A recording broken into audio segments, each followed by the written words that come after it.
Nah, mungkin nanti kami akan eksplor lagi. Jadi di situ kami juga dapat banyak data di rumah masa kecilnya Joko Widodo itu ya. Data-data yang bukan kemudian menjadi clear ya tentang masa lalu Joko Widodo, tetapi justru malah menambah kejanggalan dari masa lalunya Joko Widodo. Kita bisa bayangkan kalau Pak Joko Widodo itu masih bertempat tinggal di Desa Giritirto, Boyolali, kemudian menurut penjelasan tentang riwayat pendidikan Pak Joko Widodo, SMP-nya atau SD-nya itu adalah SDN Tirtoyoso Surakarta dan SMP-nya adalah SMP Negeri 1 Surakarta, sementara dia itu bertempat tinggal masih di Boyolali, itu sungguh tidak masuk akal.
Jadi saudara sekalian, ini kita bicara ranah ya, ranah politik dan ranah hukum. Nah sekarang ini sedang berkonflik antara dua kelompok masyarakat atau seorang tokoh dengan beberapa kelompok masyarakat. Jadi ini masuk dalam ranah hukum dan kemudian harusnya ya jawab jinawabnya ya antar lawyer harusnya ya. Jangan pihak-pihak yang tidak berkepentingan atau bukan tidak berkepentingan, pihak-pihak yang tidak mendapatkan kuasa, tidak punya legal standing untuk bicara. Karena itu apalagi sampai kemudian memaksa Polri atau polisi untuk menangkap, memenjarakan, sebelumnya menersangkakan dan lain sebagainya. Oke, ini bagian terakhir saudara sekalian. Saya ini minta eksplorasi dari Dr. Tifa mengenai kunjungan yang dilakukan di Solo, dan kalau mau yang di Malang mau disampaikan lagi, oke, silakan. This is your time untuk mengeksplorasi dan saya tidak akan mengganggu. Silakan. Sebelumnya nanti saya akan closing. Ya. Baik nih, jadi tanggal 2 dan 3 Oktober 2025 ya, kami punya acara di Solo ya. Kami itu RRT ya. Di sini R1 Roy Suryo dengan saya Dr. Tifa, Bang Rismon sedang eksplor ke Bali G sekalian mempersiapkan acara di Medan. Kemudian kami juga bersama dengan Bang Refli Harun ya. Jadi acara kami di Solo itu ada dua. Pertama adalah kami menghadiri acara bedah buku yang diselenggarakan oleh masyarakat Solo dan berlangsung secara lancar ya, tidak ada gangguan, tidak seperti yang terjadi di Malang. Kemudian yang kedua adalah kami ini dalam rangka pengumpulan data-data primer dan sekunder untuk memenuhi simpulan dari dua penelitian yang kami selenggarakan, kami adakan secara paralel. Yang pertama penelitian tentang jejak masa lalu Joko Widodo. Kemudian yang kedua adalah tentang riwayat pendidikan dari Gibran Rakabuming ya. Jadi data primer yang kami dapatkan adalah masyarakat di Kampung Laweyan. Nah, ini menarik sekali ya, ketika kami sedang wawancara, kemudian juga deep talk begitu ya, wawancara secara mendalam kepada masyarakat Solo ya. Kenapa kami pilih masyarakat Kampung Laweyan? Karena masyarakat Kampung Laweyan ini konglomerat Solo asli ya di zaman dahulu. Orang-orang terkaya di Solo itu adanya di Kampung Laweyan. Dan yang paling penting dari Kampung Laweyan ini adalah di sana ada situs kediaman dari almarhum Insinyur Hari Mulyono.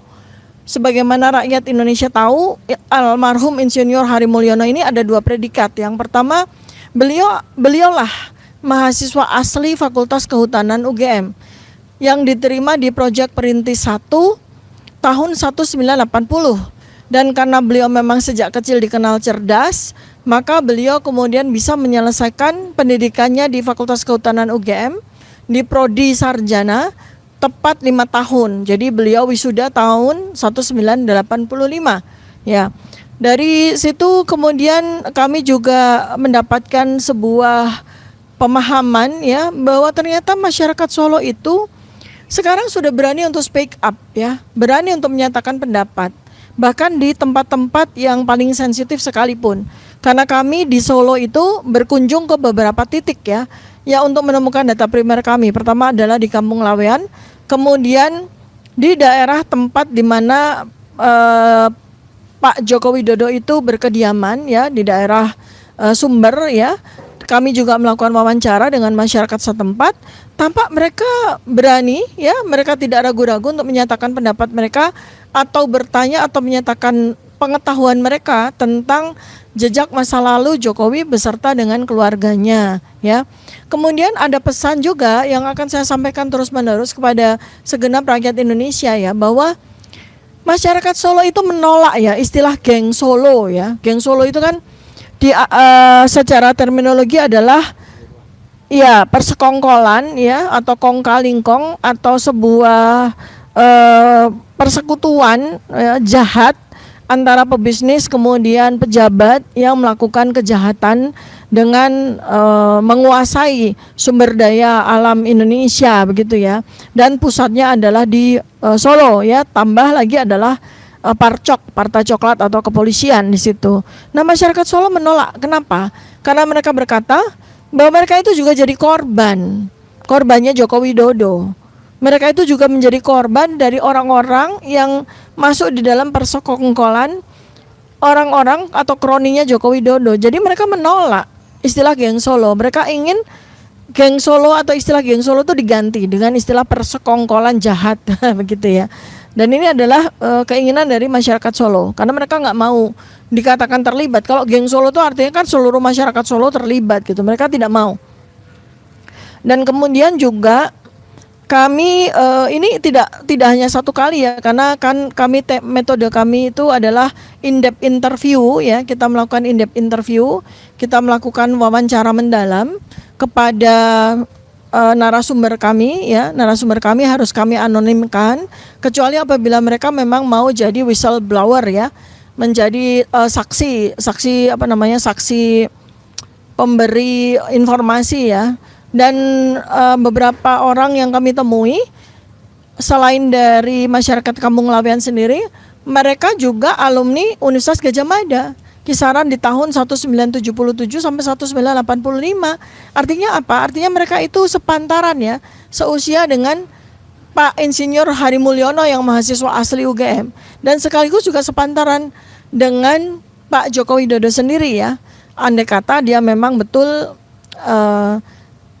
pernah menempuh pendidikan di UGM ya. Jadi mereka bersedia untuk menjadi narasumber sekaligus saksi.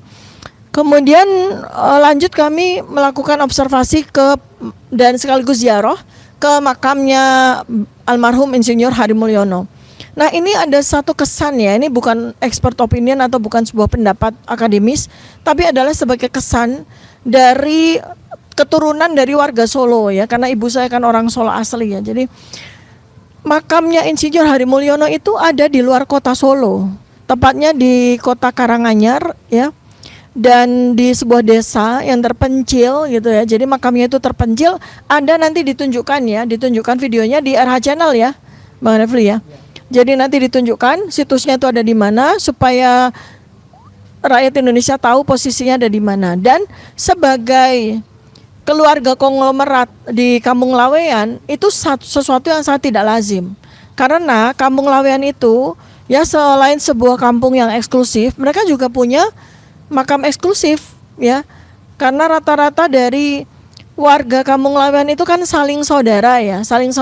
Sehingga mereka juga punya makam keluarga yang ada di dalam lingkup Kampung Lawean tersebut. Sehingga ketika Pak Hari Mulyono ini wafat ya sebagai salah satu anggota keluarga Kampung Lawean, kemudian dia dimakamkan jauh nun jauh di sana di Desa Mundu, ya, Kota Karanganyar, itu adalah sesuatu yang sangat tidak lazim, sesuatu yang sangat tidak biasa dalam budaya masyarakat Jawa kuno seperti masyarakat Solo, ya. Jadi adalah sebuah pertanyaan besar.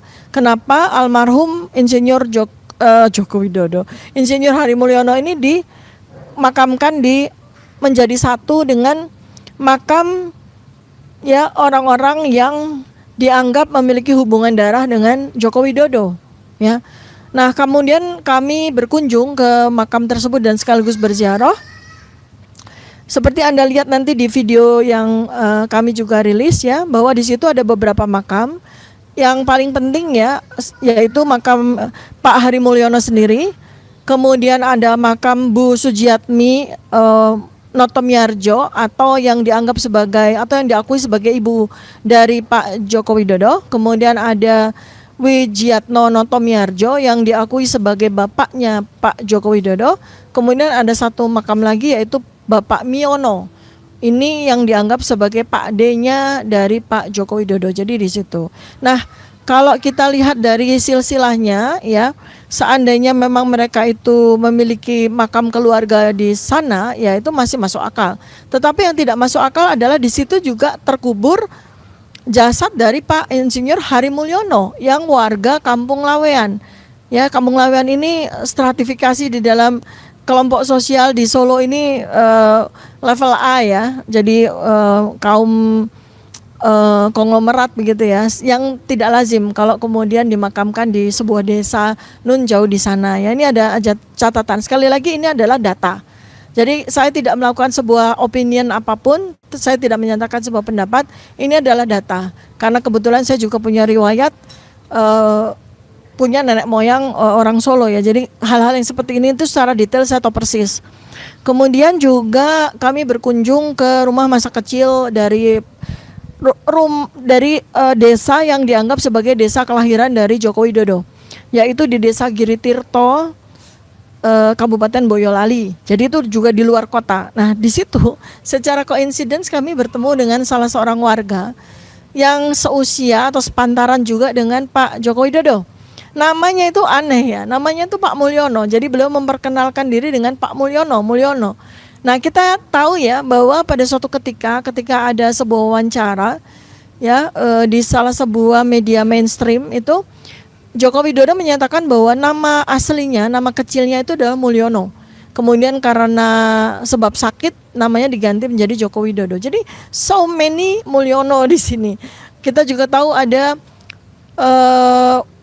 alumni Fakultas Kehutanan UGM tahun 19 yang lulus tahun 1985 namanya juga Mulyono yang sempat diisukan ini adalah calo di Terminal Tirtonadi, yang ternyata memang sudah diklarifikasi bahwa hanya mirip saja, ya, tapi ada Mulyono yang alumni Fakultas Kehutanan UGM.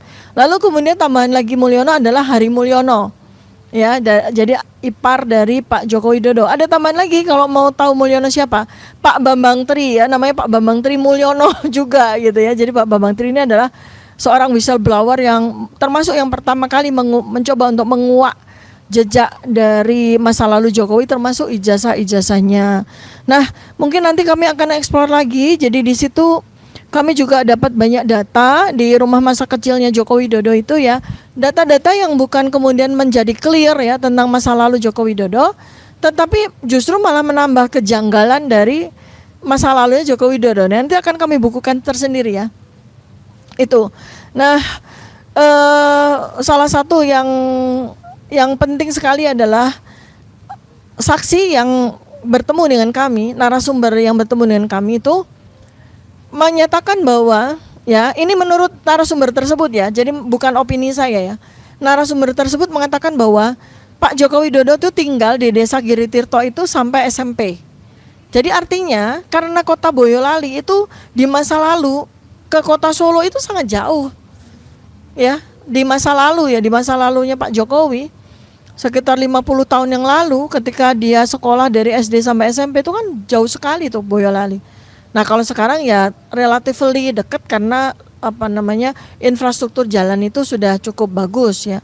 Kita bisa bayangkan kalau Pak Joko Widodo itu masih bertempat tinggal di Desa Giritirto, Boyolali, kemudian menurut penjelasan tentang riwayat pendidikan Pak Joko Widodo, SMP-nya atau SD-nya itu adalah SDN Tirtoyoso Surakarta dan SMP-nya adalah SMP Negeri 1 Surakarta, sementara dia itu bertempat tinggal masih di Boyolali, itu sungguh tidak masuk akal.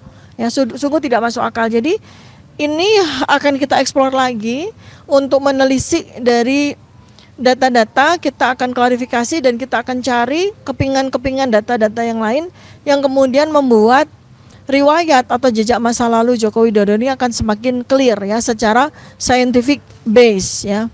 Itu yang bisa saya sampaikan dari kunjungan kami ke Solo. Sekali lagi, apa yang kami lakukan di Solo ini adalah sebuah metodologi riset ya. Yang pertama yaitu pengumpulan data. Jadi di sini kami belum melakukan hipotesis, kami belum melakukan opini, apalagi kami belum melakukan analisis dan simpulan ya. Jadi ingat baik-baik kepada seluruh rakyat Indonesia, juga para termul, supaya jangan digoreng. Kami belum melakukan simpulan apapun. Insya Allah mudah-mudahan dalam waktu dekat, paling kurang beberapa hal yang kami temukan akan kami akurasi lagi ya, kami akurasi lagi dengan data-data pembanding di lapangan ya, insya Allah. Ya, sobat daerah sekalian, itu perbincangan kita ya selama 1 jam dengan Dr. Tifa dan lawyernya Abdullah Al-Katiri. Sekali lagi, ini adalah upaya untuk mencari informasi yang benar, baik mengenai ijazah yang sudah dibukukan maupun mengenai latar belakang atau riwayat dari Joko Widodo. Dan ini penting karena menyangkut orang penting di Republik ini yang pernah berkuasa selama 10 tahun. Biasa di luar negeri juga biasa orang kemudian membuat catatan biografi mengenai tokoh besar. Pak Jokowi kan tokoh besar ya, tokoh yang pernah jadi presiden. Jadi tentu kalau misalnya ada ketidakbenaran riwayat, ada kebohongan dan lain sebagainya, ya tentu harus diluruskan oleh mereka yang meneliti dengan sebenar-benarnya dan sesungguh-sesungguhnya. Tapi sekali lagi seperti yang dikatakan Dr. Tifa tadi, belum sampai pada kesimpulan apa-apa, baru preliminary research ya kan, baru permulaan research untuk kemudian nanti ya entah ujungnya apa. Tetapi yang jelas RRT terutama Dr. Tifa dan Roy Suryo sudah menjanjikan paling tidak 2 buku soal latar belakang siapa Jokowi itu ya, who Jokowi is ya kan. Kemudian dan yang kedua adalah soal latar belakang pendidikan Gibran atau kalau itu Jokowi's white paper, ini Gibran's black paper. Itu saja saudara sekalian, mudah-mudahan bermanfaat ya. Sekali lagi, kita tidak cari musuh, yang kita cari adalah kebenaran. Wassalamualaikum warahmatullahi wabarakatuh. Keren, cadas.